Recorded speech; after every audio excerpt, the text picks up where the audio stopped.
Memphis, June 14th, 1973. Elvis couldn't sleep and was walking alone through the quiet streets of his hometown at 2 a.m. when he heard something that stopped him cold. There, on the corner of Beale Street, 3 young musicians were performing his songs with such raw talent that he forgot to breathe. What Elvis did next transformed 3 homeless kids into millionaire recording artists and changed the music industry forever. This story reveals the night when Elvis Presley discovered that sometimes the greatest talent isn't found in recording studios or concert halls, but on street corners where desperate dreamers pour their hearts into music just to survive. It's about recognizing genius in unexpected places and using your power to lift others up instead of keeping them down. Subscribe to Elvis Presley Legacy Stories, because these moments show us that true greatness isn't just about personal success, it's about creating opportunities for others to shine. Share this story with anyone who needs to remember that talent deserves a chance, no matter where it's found. June 14th, 1973. Elvis Presley was having another sleepless night at Graceland. The insomnia that had been plaguing him for months was particularly bad, and by 2 a.m. he had given up on the idea of rest. Instead of tossing and turning in his bedroom, he decided to take a drive through Memphis, something he rarely did alone. But tonight he needed the solitude. He slipped out of Graceland without waking anyone, climbed into his black Stutz Black Hawk, and began driving through the empty streets of his hometown. There was something therapeutic about seeing Memphis this way. Quiet, peaceful, stripped of the crowds and chaos that usually surrounded his public appearances. As he drove down Union Avenue toward downtown, Elvis found himself drawn to Beale Street, the legendary stretch of road that had given birth to so much of the music he loved. Even at this late hour, there were still a few people wandering around, mostly late-shift workers heading home and the occasional music lover hoping to catch some after-hours sounds. That's when he heard it, the unmistakable opening chords of That's All Right, his very first hit, floating through the humid night air. But this wasn't a recording playing from some bar or club. This was live music, raw and immediate, with a quality that made Elvis pull over immediately and kill his engine. Standing on the corner of Beale and 3rd Street, under a flickering streetlight, were 3 young people with beaten-up instruments and a guitar case open at their feet, collecting whatever coins passers-by might drop. But what stopped Elvis cold wasn't their humble setup, it was their extraordinary talent. The singer, a young black man who couldn't have been more than 19, had a voice that carried all the passion and soul of the original blues masters, but with a contemporary edge that was uniquely his own. His interpretation of Elvis's song was reverent but not imitative. He was making it his own while honoring its roots. The guitarist, a thin white kid with long hair and calloused fingers, was playing riffs that Elvis had never heard before, weaving in and out of the familiar melody with improvisations that showed both technical skill and musical intelligence. His battered acoustic guitar looked like it had seen better days, but the sounds he coaxed from it were pure magic. The 3rd member of this impromptu trio was the biggest surprise of all, a young Asian woman sitting at a small, portable keyboard, her fingers dancing across the keys with classical precision, while somehow making it sound completely soulful and bluesy. She was providing a harmonic foundation that elevated the entire performance to another level. Elvis sat in his car, transfixed. He had heard thousands of musicians over the years, had worked with the best in the business, but there was something about this street corner performance that captured his attention completely. Maybe it was the raw hunger in their voices, the way they were pouring everything they had into their music despite having such a small audience. Maybe it was the recognition that these kids were doing exactly what he had once done, playing music because they had to, because it was the only way they knew how to express themselves. As they finished That's All Right and began transitioning into Love Me Tender, Elvis made a decision that would change all their lives. He got out of his car,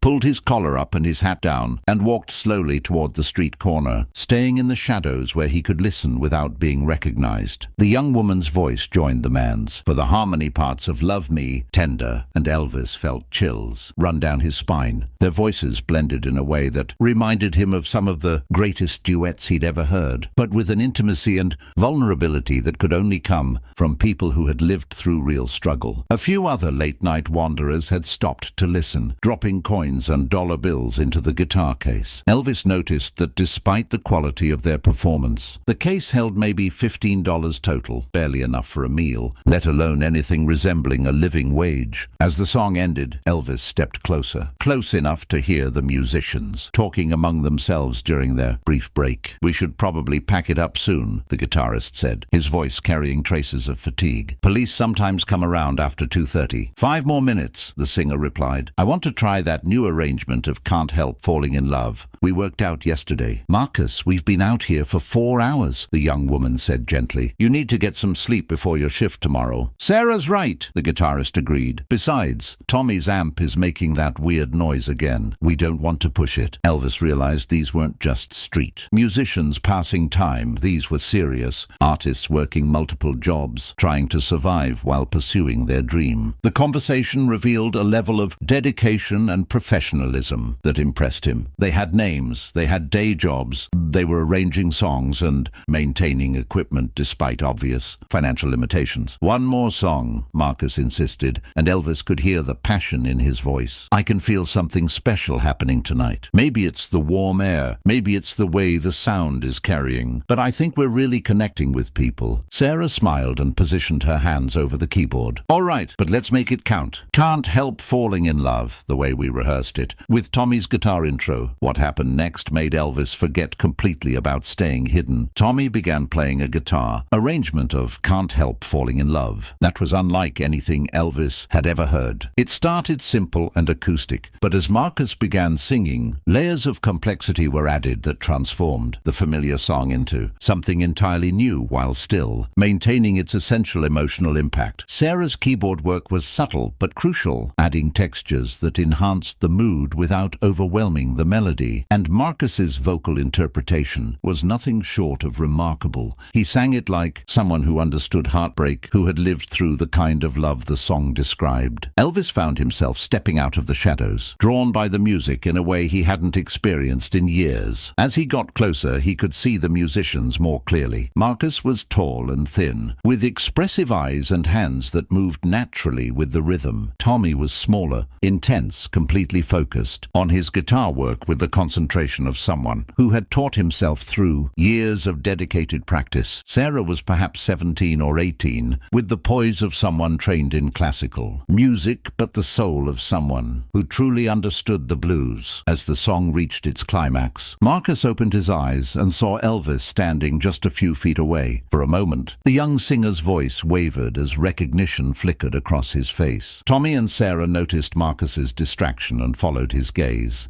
and all 3 musicians gradually stopped playing as they realized who was standing in their audience. The silence stretched for several seconds before Elvis stepped forward and began applauding. "That was beautiful," he said simply. "Absolutely beautiful." Marcus found his voice first. "Mr. Presley, is that really you?" "It's me," Elvis confirmed, pulling off his hat and running a hand through his famous hair. "And I have to tell you, in all my years in music, I've rarely heard Can't Help Falling in Love performed with such feeling. You made it your own while still honoring what it was meant to be." The 3 young musicians exchanged glances, still not quite believing their situation. Sarah spoke up, her voice slightly shaky but determined. "We're huge fans, Mr. Presley. Your music has meant everything to us. What are your names?" Elvis asked, genuinely interested in getting to know these talented young people. "I'm Marcus Johnson," the singer said. "This is Tommy Wilson on guitar and Sarah Chen on keyboards. We call ourselves the Midnight Trio." "The Midnight Trio," Elvis repeated, liking the sound of it. "How long have you been playing together?" "About 8 months," Tommy answered. "We met at a music store downtown where we all hung out, trying out instruments we couldn't afford to buy." Elvis looked at their setup, the worn instruments, the simple amplifier that was clearly held together with tape and hope, the guitar case with its modest collection of coins and small bills. "You're all working other jobs during the day?" "I work construction," Marcus said. "Tommy does deliveries for a music shop, and Sarah gives piano lessons to kids in the neighborhood. And you come out here at night to play. It's the only time we can all get together, Sarah explained. And honestly, it's the only way we can make enough extra money to keep our equipment working and maybe save up for better instruments someday. Elvis was quiet for a moment, processing what he was hearing. Here were three genuinely talented young musicians working day jobs to survive, spending their nights on street corners, dreaming of something bigger but trapped by circumstances beyond their control. It was a story he understood intimately. It was his own story 20 years earlier. "Would you mind playing something else?" Elvis asked. "I'd like to hear more of what you can do."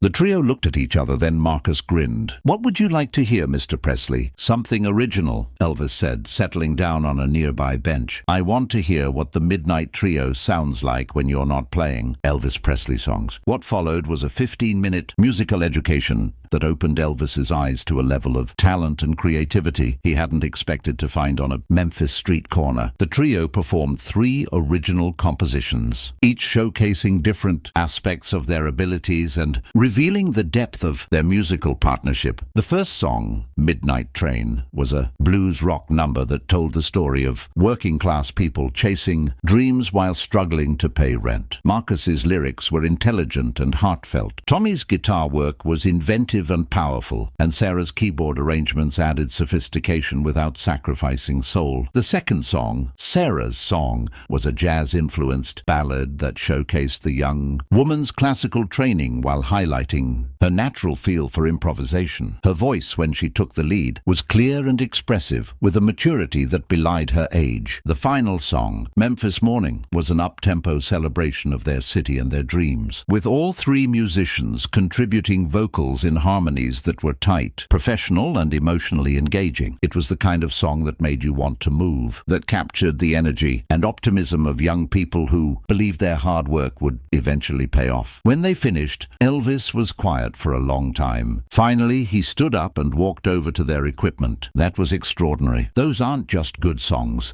Those are great songs, performed by great musicians." "Thank you, Mr. Presley," Sarah said softly. "That means more to us than you could ever know." Elvis looked at the 3 faces in front of him, young, talented, hopeful, and clearly struggling. He thought about his own journey, about the people who had believed in him and given him chances when he needed them most. He thought about Sam Phillips at Sun Records, about Colonel Parker despite all their later complications, about all the DJs who had played his music when no one knew who Elvis Presley was. "I want to ask you something," Elvis said, his voice serious. "Are you committed to this, to the music, to each other, to doing whatever it takes to make it in this business?" Marcus answered immediately, "Absolutely. This is all we want to do. Mr. Presley, we'd do anything for the chance to make music our living instead of just our dream." "Anything legal?" Tommy added with a grin, and Elvis laughed. "What if I told you I might be able to help?" Elvis asked. "I know people in the recording industry. I could make some phone calls, maybe get you auditions with the right labels." The 3 musicians looked at each other with a mixture of hope and disbelief. "You would do that for us?" Sarah asked. "I might do more than that," Elvis said, making a decision that surprised even him.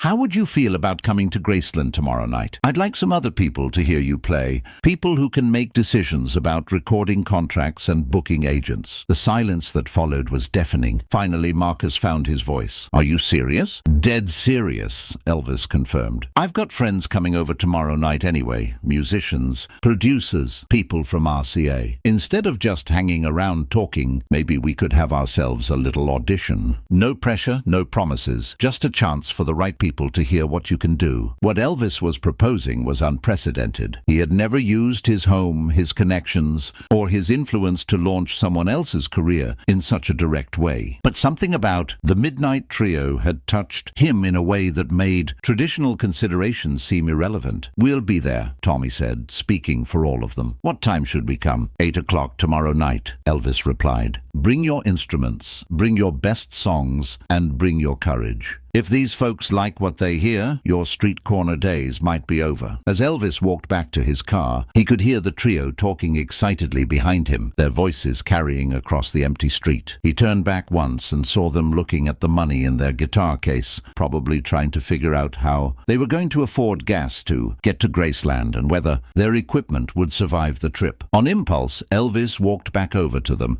and pulled a a roll of bills from his wallet. "For gas money," he said, pressing the money into Marcus's hand before anyone could protest. "And maybe get that amplifier looked at. You're going to want your equipment working perfectly tomorrow night." The next evening at Graceland, Elvis had assembled an impressive group of industry professionals, though he had been deliberately vague about why he wanted them there. The gathering included executives from RCA Records, several successful music producers, booking agents who worked with major venues, and a few fellow musicians who Elvis respected for their judgment and integrity. When the Midnight Trio arrived at Graceland, their nervousness was palpable. They had clearly done their best to dress up for the occasion, but their clothes were still obviously second-hand and their equipment still showed signs of wear and improvised repairs. What they lacked in polish, however, they more than made up for in determination and talent. Elvis introduced them simply. "Folks, I'd like you to meet the Midnight Trio, Marcus Johnson,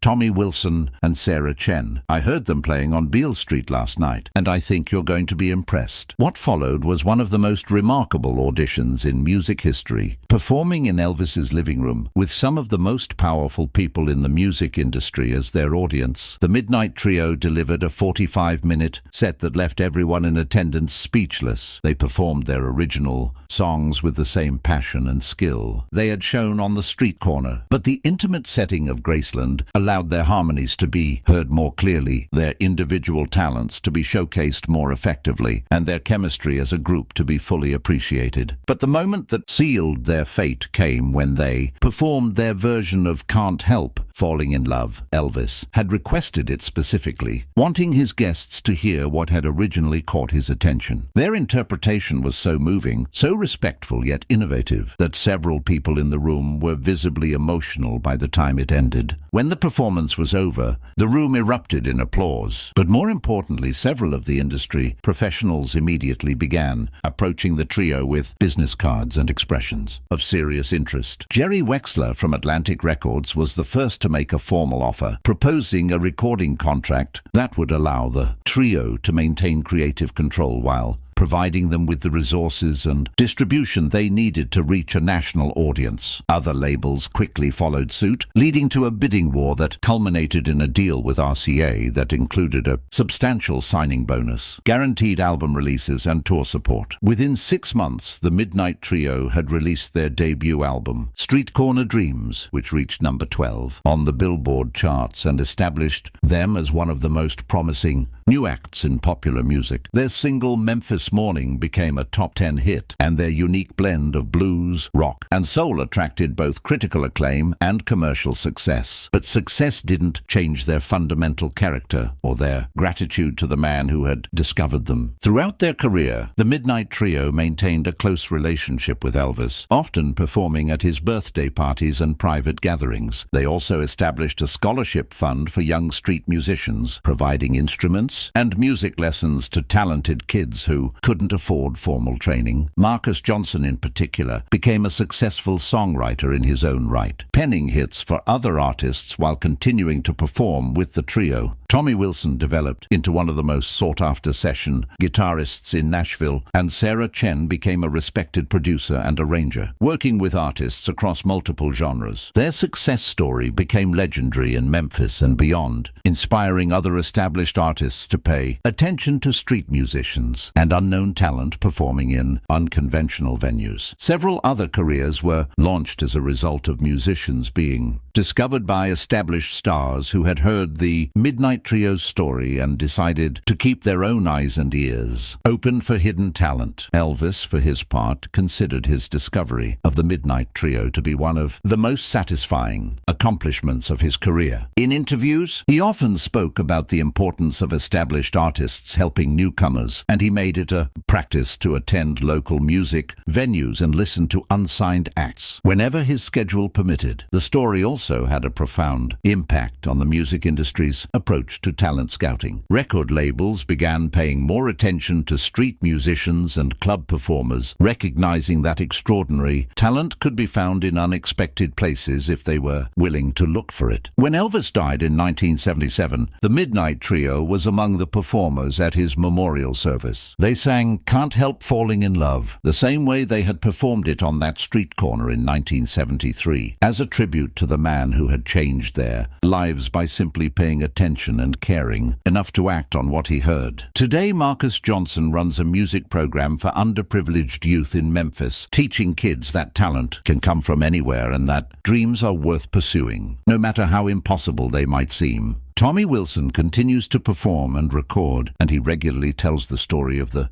night Elvis Presley heard him playing on a street corner and decided to change his life. Sarah Chen has become one of the most successful female producers in the music industry, and she attributes her career to the lesson Elvis taught her about believing in yourself and being ready when opportunity comes. The corner of Beale and 3rd Street, where Elvis first heard the Midnight Trio, now has a small plaque that reads, "On this corner, June 14th, 1973, Elvis Presley discovered that sometimes the greatest music happens when you least expect it. Listen carefully. You never know what you might hear." The story of the Midnight Trio serves as a reminder that talent exists everywhere, but it often needs someone with power and influence to recognize it and provide opportunities for it to flourish. Elvis Presley's decision to stop his car and listen to street musicians, and then to use his connections to help them succeed, demonstrates the kind of generosity and vision that separates true legends from mere celebrities. It also reminds us that inspiration can strike at any moment, in any place. Elvis's insomnia that night led him to a discovery that changed 3 lives and added to the rich musical legacy of Memphis and the world. Sometimes the most important moments in our lives happen when we step outside our comfort zones and pay attention to the world around us. The Midnight Trio's journey from street corner to recording studio to lasting success proves that with talent, dedication, and a little help from someone who believes in you, dreams really can come true. But perhaps more importantly, it shows that those who have achieved success have an opportunity, maybe even an obligation, to lift others up and create pathways for the next generation of dreamers. That June night in Memphis, Elvis proved that greatness isn't just about personal achievement. It's about recognizing talent in others and using your power to create opportunities for them to shine. The Midnight Trio went from collecting coins on a street corner to signing million-dollar recording contracts because Elvis took the time to listen and care enough to act. Their story reminds us that extraordinary talent exists everywhere, often in the most unexpected places, waiting for someone to notice and nurture it. If this story moved you, remember that we all have opportunities to be someone's Elvis, to notice talent, to offer encouragement, to open doors that others can't open for themselves. Subscribe to Elvis Presley Legacy, stories to discover more, moments when the King showed us that true power lies in lifting others up. Share this story because somewhere, someone with incredible talent is performing on a street corner, waiting for their chance to be heard.